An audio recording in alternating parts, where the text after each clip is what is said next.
성도 여러분, 또 밤새 안녕히 주무셨습니까? 복된 새날이 밝았습니다. 함께 찬양 드리며 예배자로 나가겠습니다. 442장 예전 찬송 499장입니다. 저장 밑꽃 위에 있을 이 새벽을 깨우며 찬양 드립니다. 442장입니다.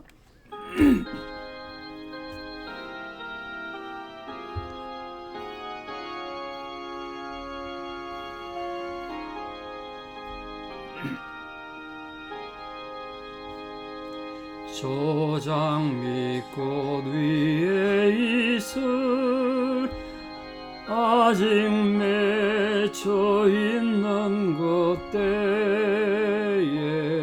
귀에 오는 이 소리 들리니 주 음성 분명하다. 주님 나와 동행을 하면서 나를 친구 삼으셨네.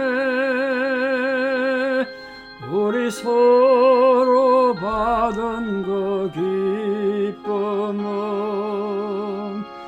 할 사람이 없도다. 그 청한 주의 음성 우는 새도 잠잠케 한다.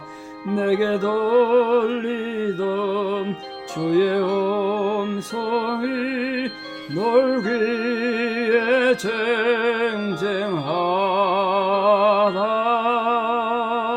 주님 나와 동행을 하면서 나를 친구 삼으셨네. 우리 서로 받은 그 기쁨은 알 사람이 없도다. 밤 깊도록 동산 안에 주와 함께 있으려 하나. 괴로운 세상에 할 일 많아서 날 가라 명하신다. 주님 나와 동행을 하면서 나를 친구 삼으셨네. 우리 서로 받은 그 기쁨은 알 사람이 없도다. 아멘. 신앙 고백 드리겠습니다. 나는 전능하신 아버지 하나님 천지의 창조주를 믿습니다. 나는 그의 유일하신 아들 우리 주 예수 그리스도를 믿습니다. 그는 성령으로 잉태되어 동정녀 마리아에게서 나시고 본디오 빌라도에게 고난을 받아 십자가에 못 박혀 죽으시고 장사된 지 사흘 만에 죽은 자 가운데서 다시 살아나셨으며 하늘에 오르시어 전능하신 아버지 하나님 우편에 앉아 계시다가 거기로부터 살아있는 자와 죽은 자를 심판하러 오십니다. 나는 성령을 믿으며 거룩한 공교회와 성도의 교제와 죄를 용서받는 것과 몸의 부활과 영생을 믿습니다. 아멘.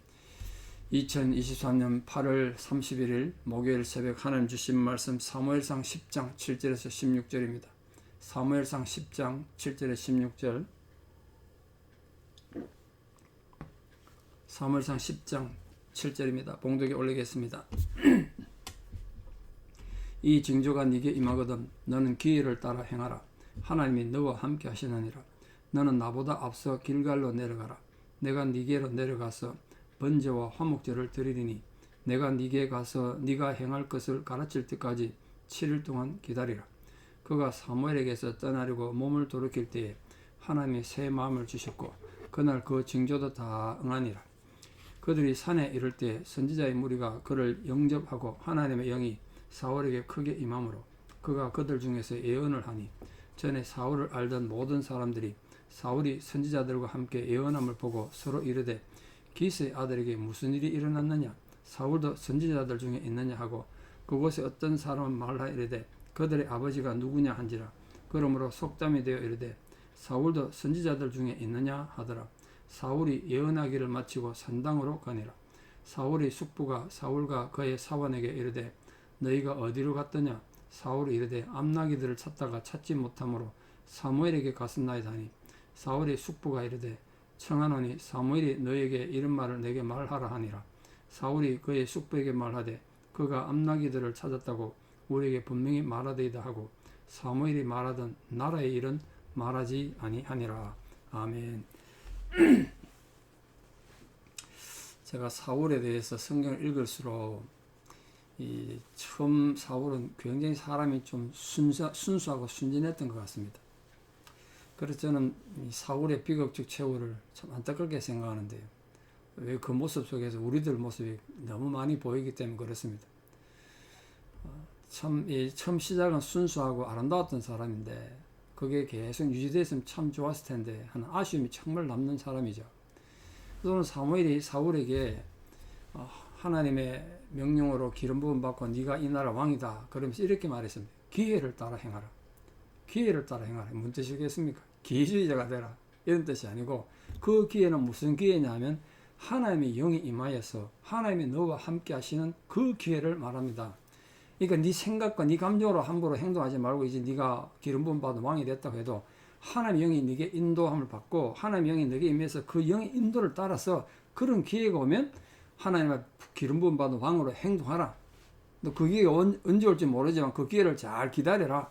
그런 뜻을 한 겁니다. 그러니까 사울이 하나님의 기회를 따라서 어떤 의지를 갖고 행동하면 하나님이 사울과 함께 하겠다는 거예요. 또 사울의 선택을 하나님 허락하시겠다는 겁니다. 그런데 나중에 이 길갈에서 이 블레셋 때문에 큰 위기가 닥쳤던 비상시기에 정말 가장 위험한 때 하나님의 도움을 기다리고 하나님의 도움을 또 필요한 그때에 그래서 하나님의 사람 사무엘이 올 때까지 기다려야 했는데 그걸 못 기다리고 기회를 따라 행하지 않고 자기 생각을 따라 행하다가 이게 사울의 실패의 원인이 됐습니다. 그러니까 우리 사랑하는 성도님들도 우리 모든 일을 할 때 급한 일이 있고 답답한 일이 있고 있을 수 있겠습니다만 우리 성도님들은 마음을 좀 진정하고 하나님 앞에 나가서 먼저 마음을 고백하고 하나님 인도받는 게 굉장히 중요합니다. 어떤 상황 속에서도 자신을 하나님 앞에 굴복시키고 복종하는 마음 이게 필요하다는 거예요.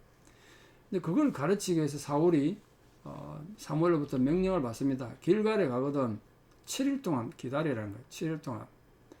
사울 입장에서 지금 아버지한테 빨리 돌아가야 되는데 암낙이 집에 찾아다니는데 암낙이는 고사하고 자기들 때문에 얼마나 걱정하겠습니까? 빨리 가야 되는데 또 7일을 기다리라 그러니까 이것도 기다려야 되나? 뭐 그런 생각이 들었겠죠. 왜 7일을 사무엘이 기다리라 그랬겠습니까?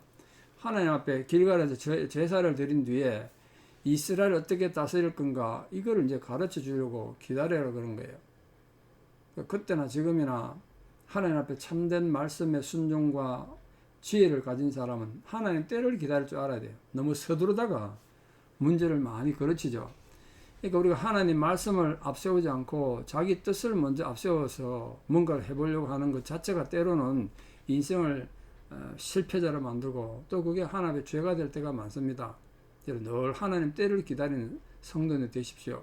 왜냐하면 하나님 말씀이 이 하나님 교훈이 우리 인생을 인도하는 등불이고 길잡이고 빛이기 때문에 그래요. 밤중에 등을 들고 길을 걸어가는 사람 등을 뒤에다 비추고 자기가 등 앞에 걸어가면 어떻게 되겠어요? 등은 있지만 어둠 속에 걷는 거 아닙니까? 그거 참 어리석은 거예요. 하나님 말씀을 자기 앞에 세우고 그걸 따라가는 존재가 되는 거. 그거 하라고 지금 7일 한 주간 기다려야 그런 거예요. 근데 그렇게 기다리고 또 하나님 말씀대로 행하려고 했더니 떠나려고 몸을 돌이킬 때 하나님께서 이 사울에게 새 마음을 주셨대. 새 마음. 이 적극적인 하나님의 응답이 온 거죠. 새 마음을 주셨단 말은 다시 말해 사울의 인격이 변화됐다는 소리예요. 그러니까 하나님은 사울에게 비록 이스라엘 백성들이 하나님을 반역하고 왕을 구했지만 그래도 하나님은 징벌적 허용을 했지만 좋은 왕이 되게 하기 위하여서 사울에게 이스라엘의 왕이 되고 또 이스라엘의 훌륭한 지도자, 구원자가 되기 위한 그런 필요한 자질을 주셨다. 그게 새 마음이에요. 왕이 될 마음을 주셨다는 거예요. 그러니까 하나님은 한 인간을 부르셔서 하나님 나를 위해 사용하실 때 그냥 무조건 일해라, 내 명령을 따라라, 그러지 않고 할 수 있는 마음과 능력을 주신다는 거예요. 오늘 우리에게도 마찬가지입니다.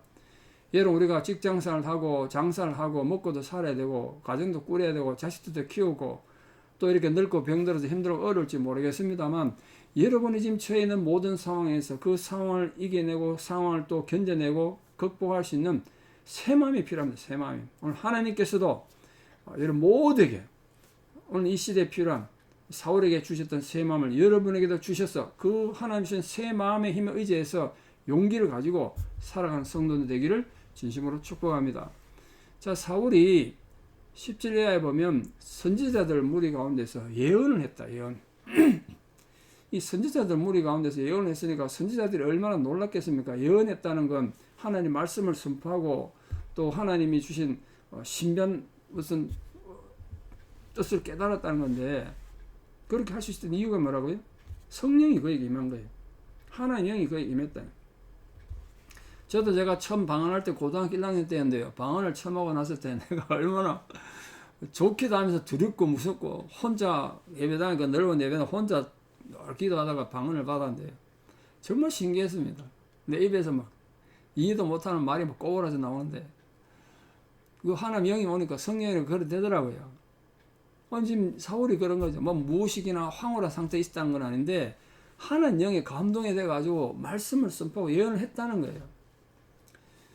그러니까 이게 이 예언이 뭐 인간적인 어떤 지혜나 인간적인 생각을 말하는 것이 아니라 사울 생각해 보지도 못했던 하나님의 뜻을 깨닫게 되고 그걸 이제 얘기를 하게 된 거예요. 주변 사람들이 많이 놀랐겠죠. 왜 놀랐겠습니까?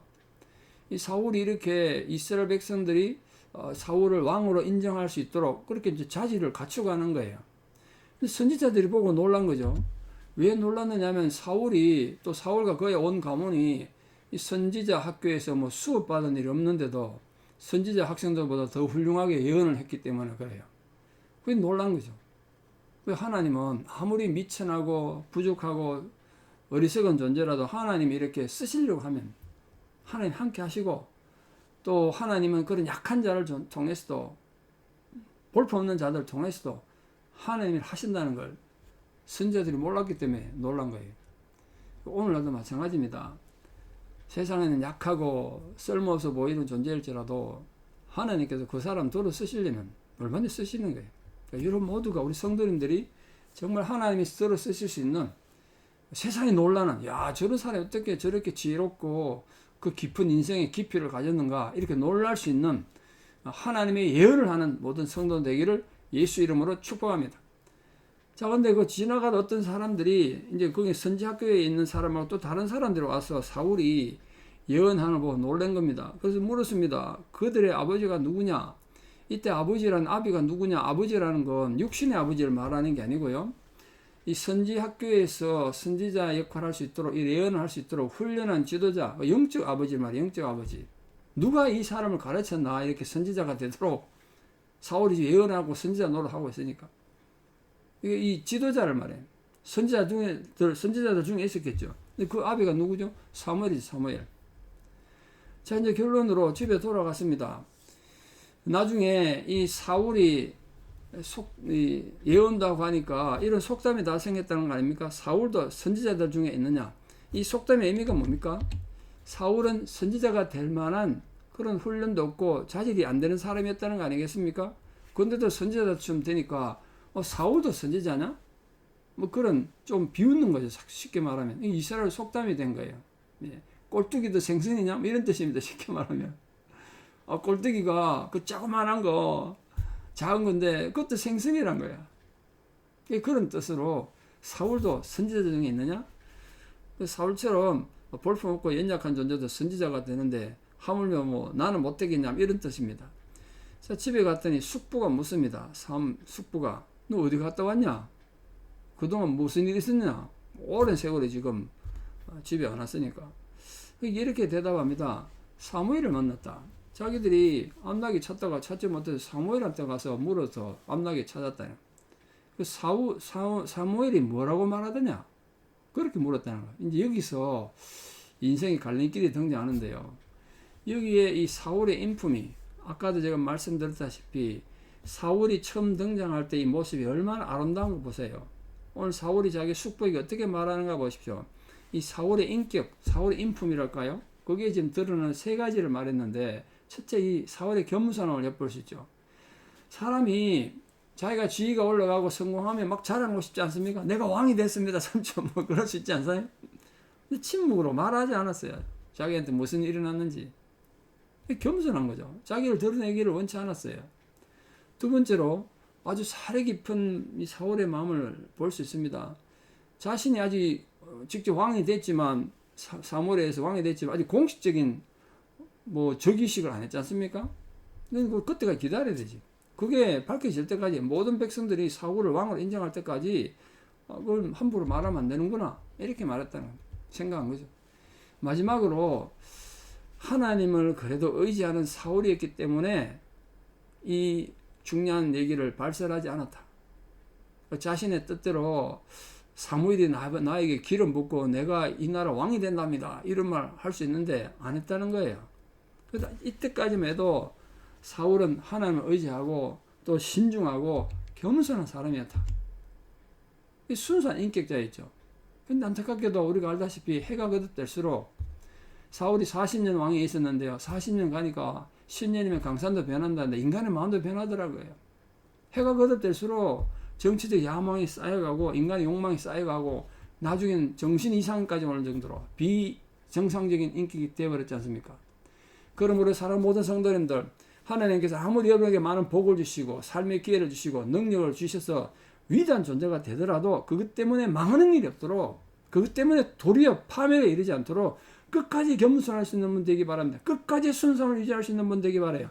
끝까지 하나님을 의지하는 분이 됨으로써 하나님께서 마음껏 여러분을 복 주시고 축복하실 수 있는 복의 근원이 되시는 주의 자녀들 다 되시기를 우리 주 예수 그리스도의 이름으로 축원합니다. 기도드리겠습니다. 참 좋으신 아버지 하나님, 은혜와 사랑을 감사합니다. 우리에게 주신 이 놀라운 사랑과 은혜로 인하여 우리가 오늘도 하나님 앞에 머리 숙여 기도드립니다. 주의 종 사울이 연약한 존재에서 이렇게 왕위에 부름받았을 때 그에게 성령이 임하였고 그도 예언하며 선지자 중에 임하는 자가 됐습니다. 우리가 비록 약하고 어리석고 연약해도 지금도 하나님의 영이 우리에게 오시면 우리 또한 하나님 나라를 위하여 위대하게 사용되어질 수 있음을 믿습니다. 우리가 그렇게 하나님 앞에 쓰임받는 자로 살기 원합니다. 또 사울이 자기 삼촌에게 중요한 얘기를 할 수 있었지만 하나님 앞에 겸손하고 신중하고 또 하나님 의지하는 그 믿음으로 그가 자신이 왕이 됐다는 걸 감추고 이렇게 때를 기다리는 자가 됐습니다. 아버지, 그랬던 사울도 나중에 세월이 변하여서 세월이 지남에 따라 사람이 변해서 하나님 앞에 버림받는 불쌍한 존재가 됐습니다. 우리 사랑하는 모든 성도님들이 그런 비극의 주인공이 되지 않도록 처음 가졌던 그 마음, 그 순수한 열정, 겸손함, 거룩함을 잃지 않도록 우리 심령에 담담을 허락해 주셔서 우리 모든 성도님들이 끝까지 하나님 앞에 인정받는 거룩한 성도로 살아가게 하여 주시옵소서. 이제는 우리 주 예수 그리스도의 은혜와 하나님 아버지의 만극하신 사랑과 성령님의 위로 교통 역사하심이 진실로 주를 섬기고 사랑함으로 끝까지 하나님의 기쁨이 되고 충성된 자로 살기를 결단하는 사랑하는 성도님들의 위대한 신앙의 고백 위에, 또 나가서 마주치는 모든 인간관계 위에, 또 원근각지 흩어져 살아가는 사랑하는 모든 자녀들 삶 위에 이제부터 영원토록 함께 하시옵기를 간절히 축원합니다. 아멘. 여러분 오늘 하루도 믿음으로 승리하시기를 진심으로 축복합니다. 감사합니다.